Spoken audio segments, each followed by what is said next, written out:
வணக்கம் மக்களே. இன்றைக்கு 1 பேதுரு 1ஆம் அதிகாரம். இயேசு கிறிஸ்துவின் அப்போஸ்தலனாகிய பேதுரு பொந்து, கலாத்தியா, கப்பத்தோக்கியா, ஆசியா, பித்தினியா தேசங்களை சிதறி இருக்கிறவர்களில் பிதாவாகிய தேவனுடைய முன்னறிவின்படியே ஆவியானவரின் பரிசுத்தமாக்குதலினாலே கீழ்ப்படிதலுக்கும் இயேசு கிறிஸ்துவினுடைய இரத்தம் தெளிக்கப்படுதலுக்கும் தெரிந்து கொள்ளப்பட்ட பரதேசிகளுக்கு எழுதுகிறதாவது, கிருபையும் சமாதானம் உங்களுக்கு பெருக கடவது.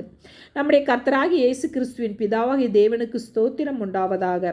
அவர் இயேசு கிறிஸ்து மரித்தோரிலிருந்து எழுந்ததினாலே அழியாததும் மாசற்றதும் வாடாததுமாகிய சுதந்திரத்திற்கு ஏதுவாக ஜீவனுள்ள நம்பிக்கை உண்டாகும்படி தமது மிகுந்த இரக்கத்தின்படியே நம்மை மறுபடியும் ஜெனிப்பித்தார். கடைசி காலத்திலே வெளிப்பட ஆயத்தமாக்கப்பட்டிருக்கிற ரட்சிப்புக்கு ஏதுவாக விசுவாசத்தை கொண்டு தேவனுடைய பலத்தினாலே காக்கப்பட்டிருக்கிற உங்களுக்கு அந்த சுதந்திர பரலோகத்தில் வைக்கப்பட்டிருக்கிறது.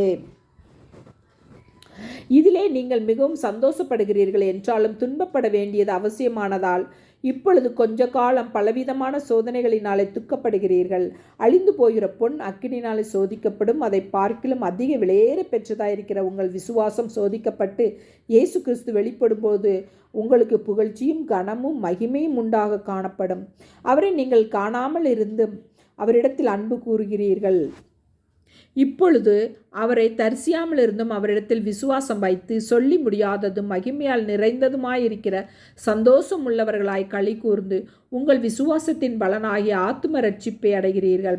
உங்களுக்கு உண்டான கிருபையை குறித்து தீர்க்க தரிசனம் சொன்ன தீர்க்க தரிசிகள் இந்த ரட்சிப்பை குறித்து கருத்தாய் ஆராய்ந்து பரிசோதனை பண்ணினார்கள். தங்களில் உள்ள கிறிஸ்துவின் ஆவியானவர் கிறிஸ்துவுக்கு உண்டாகும் பாடுகளையும் அவைகளுக்கு பின்வரும் மகிமைகளையும் முன்னறிவித்த போது இன்ன காலத்தை குறித்தார் என்பதையும் அந்த காலத்தின் விசேஷம் இன்னதென்பதையும் ஆராய்ந்தார்கள்.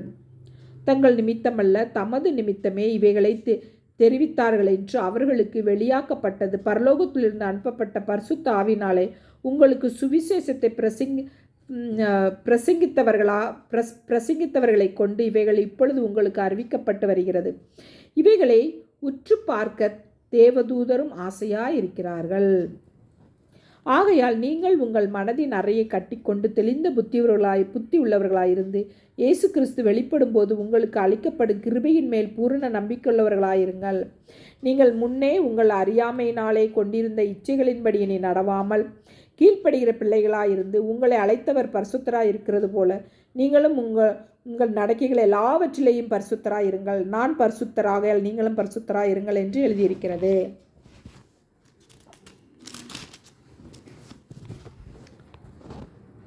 அன்றியும் பட்சபாதம் இல்லாமல் அவனவனுடைய கிரியைகளின்படி நியாயந்தீர்க்கிறவரை நீங்கள் பிதாவாக தொழுது கொண்டு வருகிறபடியால் இங்கே பரதேசிகளாய் சஞ்சரிக்கும் அளவும் பயத்துடனே நடந்து கொள்ளுங்கள். உங்கள் முன்னோர்களால் பாரம்பரியமாய் நீங்கள் அனுசரித்து வந்த வீணான நடத்தை நின்று அழிவுள்ள வஸ்துக்களாகிய வெள்ளியினாலும் பொன்னினாலும் மீட்கப்படாமல் குற்றமில்லாத மாசற்ற ஆட்டுக்குட்டியாகிய கிறிஸ்துவின் விலையேற பெற்ற இரத்தத்தினாலே மீட்கப்பட்டீர்கள் என்று அறிந்திருக்கிறீர்களே.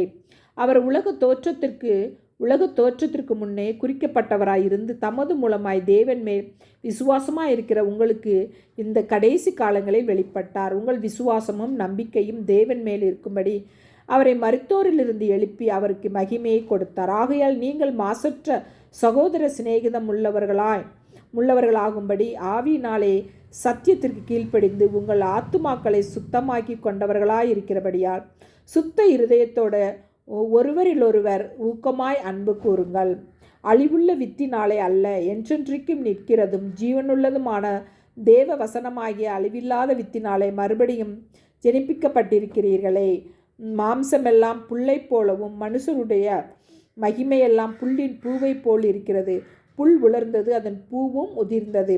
கர்த்தருடைய வசனமோ என்றென்றைக்கும் நிலைத்திருக்கும். உங்களுக்கு சுவிசேஷமாய் அறிவிக்கப்பட்டு வருகிற வசனம் இதுவே. ஆமேன். மக்களை, வீடியோ பிடிச்சிருந்தால் லைக் பண்ணுங்கள், ஷேர் பண்ணுங்கள், சப்ஸ்கிரைப் பண்ணுங்கள். தேங்க்யூ.